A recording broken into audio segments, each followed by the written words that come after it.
hell is the pouring out of the undiluted wrath of God. Mm-hmm. And the Bible uses language like smoke and torment, weeping, gnashing of teeth, burning without dying. I mean, just imagine you're on fire, but you don't die. Mm-hmm. That's the language that the Bible uses. Pastor Mark, we're jumping into Pride Month, and the MLB did the same thing, and they rebranded for Pride Month, big, beautiful rainbow, because, there are so many major league athletes that are gay. Yeah, the number of trannies playing professional sports is shocking. See, the men can jump into women's sports, but the women they don't. There's nothing like stealing second and clear heels, Oh, man. So one team, though, passed the test, which we are thankful for, the Texas Rangers. Yes. So they jumped in and they canceled Pride Month, and they're doing Faith and Family Night instead, which is... So all Christians should be Texas Rangers fans. I love it. Well, and then there's guys, too, like Blake Trinan. He was the closer. He's a reliever for the Dodgers. Mm-hmm. Great guy, loves Jesus. He's attended our church during spring training, and I've gotten to visit with him on a few occasions. And he went in a couple years ago to the front office and said, hey, I'm a Christian. We're supposed to be doing entertainment, not education. It is the family's job to train children in gender and sexuality, not athletes and not sports teams. And he was vocal about it, and I want to honor him publicly. And he was the only member, I think, of the Dodgers team that did not wear the pride hat. So in addition to teams saying we're not going to be involved, there are individual players that are having the courage. And it kind of reminds me of the days of Daniel when everybody's like, bow down to the statue of Nebuchadnezzar, and a few guys are like, we're not doing that. The handful of guys like Blake Trinan, they're guys like that. Yeah. And when you're being paid millions of dollars, it's got to be a hard decision am I going to get canceled? Well, yeah. Am I going to get cut, or does this affect my trade value? When I go to re-up my contract, am I considered a troublemaker or a PR liability? And so when athletes are being pressured to compromise their faith, they're looking at losing income and revenue for their family. And so we need to honor those guys. We need to support those guys. And publicly, we just need to say thank you to those guys. But it's just a shameful thing because entertainment is supposed to be an escape from all of the politics and the culture wars and all of the drama that is life. And so when sports teams start inserting themselves on volatile cultural and political issues, now you have nowhere to go for entertainment and a break. It overtakes everything. And I think there's a certain number of people who are just exhausted. Like, can I watch anything that doesn't try and sexualize my children by observing it? Can I watch sports? Can I watch Netflix? Can we do anything that isn't trying to indoctrinate a child, particularly if you're a parent? Like you've got a little boy, I love him with my whole heart, but it's like you want to go to a baseball game and you want to eat a hot dog and you want to watch athletes and you don't want to have to sit there and have conversations about men having anal sex with your son. I know. Well, like there's a kids TV show. 99% sure it's Bluey. I could be wrong. So Bluey, if I misrepresent, you let me know. But one of the characters is wearing trans flag socks, but it's really subtle. Yeah. But it's clearly a trans flag. And this is a little kids TV show. My 3-year-old does not need to know that. And the older he's getting, the more he's processing, and you know this, he is so aware. He's brilliant, yeah. I have to be on guard every single day of what entertainment my kid is consuming because his whole worldview is being shaped, and I don't want entertainment shaping it because it only wants to shape it one way, which is normalizing Pride Month and things of that nature. Well, and as a Christian, too, we see a spiritual oppression involved in this. And for people that don't understand the supernatural and the spiritual, they don't see this. But the rainbow actually is stolen from the Bible. Mm-hmm. And so the entire symbol of Pride Month, it begins back in Genesis. It says that everyone was sinning all the time and God was grieved in his heart. So God sent a flood and drowned everybody. Mm-hmm. The only people that survived were Noah and his family. Mm-hmm. And so they get off the boat, and then God puts a rainbow in the sky. And that was his way of saying, I'm not going to destroy sinners for wrongdoing in this same fashion or to the same degree ever again. So what would happen in the ancient world, when you would get home from war, your weapon was a bow. And so a warrior would put his bow, he would hang it on the wall. Just like today, a lot of guys have, let's say a shotgun hanging over the mantle of the fireplace. It was their way of saying war is over and battle is done. And so God hangs his bow in the sky, and he is saying, I'm not going to destroy you with a flood again. Okay? So it is God's way of trying to give us grace so that we can repent of our sin. And we use it then to sin against God, to defy God, and to declare war on God. We're like, well, if he's not going to shoot me, I'm going to shoot him. And then if you go to you go from the first to the last book of the Bible, and this is kind of where the mind melt is. In places like Revelation 4, it shows Jesus in the unseen realm, and he is seated on a throne, and he's ruling and reigning as a king over a kingdom. And before him, this is just wild, it says there's a rainbow. Now, when Satan was in heaven, he was before that throne, and he saw that rainbow.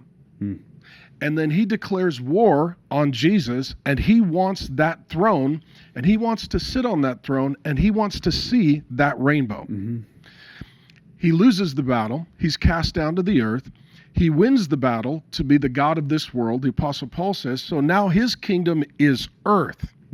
So somewhere on the earth, Satan is seated on a throne, and what he wants to see is the rainbow. And it's a counterfeit of what he saw in the presence of Jesus Christ in heaven, and it's his way of mocking Jesus' authority, because there's a throne there, there's a throne here, there's a rainbow there, there's a rainbow here, and this is his way of mocking God. And so if you are a Bible-believing Christian, you understand the spiritual significance of all of this, and that is that by participating in Pride Month and letting your children witness the symbol, you are putting them under spiritual oppression, and you're opening them up to demonic influence, which is why we have an entire generation that is trending toward mental health issues, perversion, transgenderism, self-harm, and mutilation.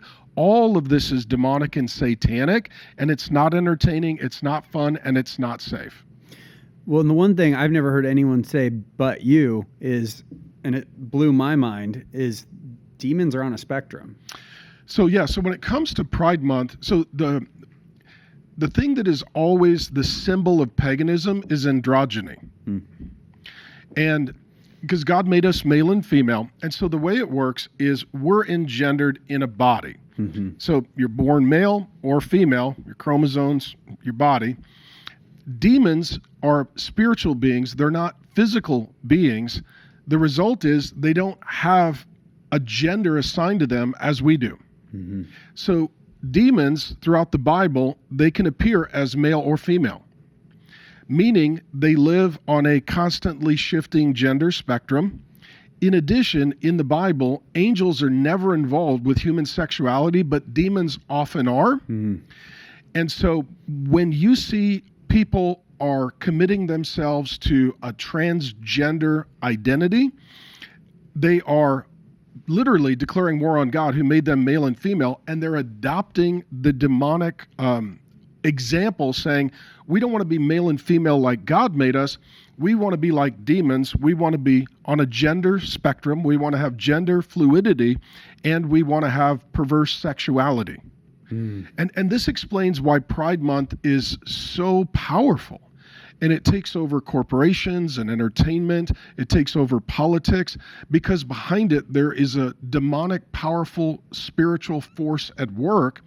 And I'll give you a wild story. So I first learned all this. I was in I went on an archaeological tour of ancient Turkey. Fun fact, rabbit trail, weird story. So I was looking at places that are mentioned in the Bible. And so I went to see the remains and the ruins of a Temple of Diana in Turkey. And we got there, and the guide, who was a PhD historian and was answering my questions, he said, here was the Temple of Diana, and Diana was worshipped as a demonic goddess. And he said, the priests, who were men that wanted to be considered to serve Diana, part of the requirement to be considered for the job was castration. I'm not signing up. So literally, in the ancient world, if you wanted to serve and worship this demonic cult that is female, men have to castrate themselves. And Paul talks about this in Galatians. He says, if you're going to continue to defy God, why don't you just castrate yourself?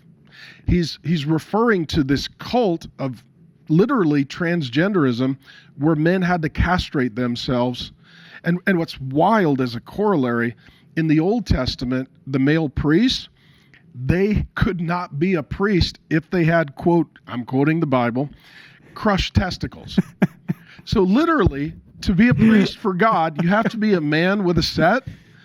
And to worship Diana, the demon cult goddess, you have to be a man who castrates himself. Oh my gosh. I'm just thinking of all the gangster movies where it's like, you got to cut your finger off or you're going to die. You cut your finger. None of the guys can do it. It's like, you got to cut your nuts off.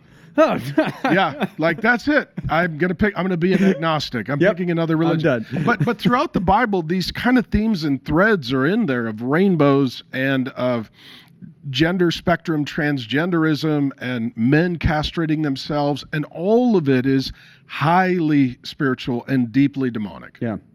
So really practically here, Pastor Mark, how can a parent open the doors to the demonic that comes for their kid's sexuality? What are the ways that a parent could leave a door wide open or open that door for them? Well, you've got to guard technology. I mean, the worst thing you do is just hand your kid a screen and hope it goes well. Statistically, we know it won't. Best thing parents can do is set a really good example, because for the kids, that'll be the template of normal. Mm-hmm. Mom and dad are normal. Anything that deviates from mom and dad, that's odd, that's strange, that's an aberration. And then it's also educating the child, not prematurely, but as opportunity arises. You see this in Proverbs. The dad is like coaching and teaching throughout Proverbs. And usually it's grabbing case studies from life. So he's like, hey, son, Proverbs 5, you see that guy over there? Yeah, he's sick, isn't he, son? Yeah, he's sick. Dad, he's sick. What happened? Well, he slept with a strange woman and he got a venereal disease. That's in Proverbs. Dad, how do you get a venereal disease? Well, you sleep with some woman you're not married to. If you're like 7, you're like, okay, I'm going to write that down because I don't want to be that guy, who's got some sort of disease. Therefore, I'm not going to sleep with strange women. So the worst thing you can do in raising a child is separate faith from life. The best thing you can do is integrate it so that the faith lessons are as life is being lived, and then case studies and examples are made. And so it's like, why are they getting divorced, Dad? Well, the dad ran off with another woman. Oh, Dad, why is that kid so depressed? Well, because he's on medication because he thinks he's a girl. You don't want to be negative about it, but you want to be honest about it. And as the issues arise, you're having the conversation with your kids. And so I say parenting is a class that's always in session. And a lot of parents think, you know what, we'll just send our kids to school and they'll be okay. The parents are still by far and away the greatest influence and educators of the child. Mm-hmm. And so like with our kids, we were in Seattle. And so, I mean, this has been Seattle. We were in downtown Seattle. So now the whole country looks like Seattle did when our kids were growing up, your wife. So we had to talk about this all the time. First time I had a guy walk into my church who was a tranny. It was a dude in a dress with an Adam's apple and a beard and heels. He was a pretty good sized dude. I think it was 96 or 97, 1996 or 97. And so, this has been my whole life and career. And he walked in, he's like, which bathroom do I use? I was like, dude, you're going to need to hold it. Like I didn't, at that time, like I hadn't prepped for that answer. But today, those questions are getting asked of 5-year-olds. So you've got to have the conversation. You got to. I think something a lot of Christians struggle with, and we get shamed on this from a lot of people on the internet and in the comments. How do you follow the command to love your neighbor and stay true to the gospel? So I appreciate the question, but it's a garbage question. And what happens in Genesis, Satan shows up and he asks the wrong question. And so part of spiritual warfare is asking the wrong questions to get people to the wrong answers. Mm-hmm. And when that question is asked, it's a weaponized garbage question because Jesus summarizes the Old Testament. They come to him, they're like, okay, give me the summary. There's a lot of laws in the Old Testament. Like just in the first 5 books of the Bible, there's 613 laws. And so they're asking Jesus, can you summarize that? He says, yes, here it is. Love God, love neighbor. Mm-hmm. And people skip this question. They ask this question. Mm-hmm. You ask this question and answer this question first, and then this question. How do you love and honor, obey God? And then how do you love your neighbor? But if you only seek to love your neighbor, you'll end up not loving your God. And that's why Jesus gives them in this order. It's not love neighbor first, then God. Yep. It's love God first, then neighbor. And so if I am loving God, I have to call my neighbor who is in sin to repentance. Otherwise, I'm not loving my God or my neighbor. Because if I believe that my neighbor is actually going to hell and I don't try to help them go to heaven, I am not loving them. In fact, I am hating them. Yeah. What does loving look like? Ashton and I have talked about this a lot. She actually had a bridesmaid in her wedding come out as trans a couple years later, and it was like, oh my gosh, all right, we got to deal with this, and we got to walk out the gospel here, and this is going to be tough. What does loving your neighbor look like when it comes to we've seen pastors go completely apostate because they have a gay kid all of a sudden, and they're like, well, let me just change the gospel to write them into heaven. How do you walk that line, or what's that look like for you? Well, first of all, like loving your neighbor, Martin Luther, the great Protestant reformer, he said, your wife and kids are your nearest neighbor. So first and foremost, if someone is living a lifestyle that is antithetical to the Bible and Christianity, you need to love your neighbor, starting with your wife and kids, by making sure that you're not encouraging that behavior in your family by tolerating or even celebrating it. So that's the first thing. Part of it then becomes it is being willing to have the hard conversations in the context of a loving relationship, knowing that it might end the relationship. And it doesn't mean that you need to end the relationship, but it means that they may end the relationship. So, for example, like when I first started going to church in college, I was like 18 or 19, I think I was 19 years old. And there was a guy in my dorm, and he was the guy who invited everybody to church. He was like the Ned Flanders from The Simpsons of the dorm. He was that guy. So he's like, you got to come to church with me. You got to come. I said, okay, fine. So I went to church with him. I ended up becoming a Christian, reading the Bible, and he and I were both in leadership as volunteers for a student ministry. And he was an eccentric guy. I'll just say that. And he then started entering into a homosexual lifestyle. And he started by saying that he was a gay Christian. And so this was like 1990. So literally one of my first Christian, air quotes, friends who brought me to church came out of the closet as a gay Christian. So I started, having conversations with him, like, here's what Romans 1 says, and walking through scriptures. And I was like, you can't be gay and Christian. Christians repent of sin, and homosexuality is a sin. So you're either gay or Christian, but you can't be gay and Christian. And so we had the conversation, and he finally came to the point. He's like, okay, then I'll be a non-Christian. His homosexuality was a deeper devotion than Jesus. And I was devastated because maybe I was a guy I cared about. I knew him. And so he denied his faith, stopped going to church. Obviously, he had to resign leadership in this ministry because he's working with middle school kids.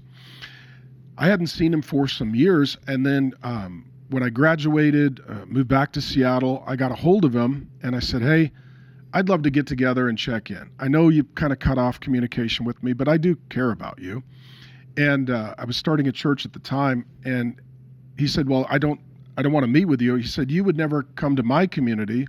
Why should I come to your community? Because I was inviting him to come to church with me. Here's the guy who brought me to church. Now I'm trying to bring him to church. And I said, okay, I'm not tempted. I'm not like, if you're struggling with same-sex attraction, don't do this. But this is not a struggle. So he's like, okay, well, would you come into my community if I go into your community? I said, I will, but I'm not going to go see naked dudes. Yeah, that's a good line. Just it's a bright line. I can go to the gym for that. Yeah, I don't. Yeah. And so he said, okay, well, I'll pick you up on whatever night, and you're going to come to something with me, and I won't tell you what it is. I was like, okay. I show up. He's a board member for the Northwest Gay Rodeo. Oh, no. I didn't know. Why does a rodeo need to be gay? Well, they like the chaps, It's like the village people. And so I was like, I pull up, and it's this flaming gay bar. Wait. Mark Driscoll went to a gay bar? Oh, yeah. I went to a gay bar, and I pull up. It's a flaming gay bar, and he looks at me, and he's like, if you'll go to the Northwest Gay Rodeo meeting, I'll go to church with you. I was like, man, I hope nobody recognizes me. So we didn't go into the gay bar, and so we went around back, and we went upstairs for a meeting. And so I'm in the meeting for the Northwest Gay Rodeo, and everybody has to introduce themselves. And I'm like, I'm Pastor Mark, and I'm here with my friend, and I met my mailman. Oh, no. My mailman was there. I kid you not. The dude's like, he's like, you look familiar. I was like, you look familiar too. I was like, what do you do? He's like, I'm a mailman. I was like, now I got to see my gay mailman every. Well, he's not coming with your wife, so that's good. No, that's never going to happen. And so I spent a couple hours in the Northwest Gay Rodeo meeting, and then afterward, the guys were going downstairs to have drinks, and they asked me to join them. And so I said, hey guys, I'm a Christian pastor. I'm straight as it gets. Straight, yeah, I'm the plumb line for the straight guys, and so I said, I'll have drinks with you guys if you'll be willing to ask me any questions about Jesus or Christianity, and I'd answer them. They said, cool. So I sat at a gay bar for a couple hours with the board members of the Northwest Gay Rodeo. I didn't drink at the time. And they're all drinking. I actually bought drinks and answered questions for gay guys about Jesus and the Bible. Mm-hmm. Did they get saved? Did they go to heaven? I don't know. But for me, it was, I am going to be willing to try my best to have a relationship with you, but I'm not going to change anything that my God says. Mm-hmm. And I'm going to invite you to church. I'll give you a Bible. I'll talk to you about Jesus. And if at some point you don't want to have that conversation and you cut off the relationship, well, that you can do that, but I'm open to it. And so, to me, this was early on. This was probably 1995 or 6. Wow. This is a long time ago. And some people, they will value the relationship so much that they actually encourage people to do things that put them in danger of hell. Mm-hmm. And we were talking about it pre-show. There's an atheist, Penn Teller. He's kind of does magic and comedy and stuff. Penn and Teller. One of those guys said, he was an atheist. He said, how much do you have to hate somebody to think that they're going to heaven and not, excuse me, say it again. How much do you need to hate somebody to think they're going to hell and not talk to them about it? And it's like, if you really think that they're living against God and that they're going to go to hell, and you're like, I don't want to talk to them about it because I love them, you really don't love them. Mm-hmm. You really don't love them. Mm-hmm. They're going to die and wake up in hell and be on fire and tormented forever and all the things that the Bible says. And you're thinking to yourself, well, I didn't want to have an awkward conversation. Well, now they have an awkward eternity. Mm-hmm. I would rather have an awkward conversation than a tormented forever. Yeah. How horrible is hell? It is beyond human capacity to even understand, because it is the full wrath of God. See, people will say, oh, you're saved from hell. Actually, hell is the pouring out of the undiluted wrath of God. Mm-hmm. And the Bible uses language like smoke and torment, weeping, gnashing of teeth, burning without dying. Just imagine you're on fire, but you don't die. Mm-hmm. That's the language that the Bible uses. Mm-hmm. And so it is horrifying. Anybody who truly believes in what the Bible says about hell, and Jesus talks about hell more than anybody else, you should have a profound, deep commitment to talking to people about Jesus and inviting them to be saved from the wrath of God. Mm-hmm. And so when people are like, well, I want to love my neighbor, so I don't want to talk to him about what's going to happen. Like, actually, you're a liar. You're not loving God, and you're actually not loving your neighbor, but you are a coward. Mm-hmm.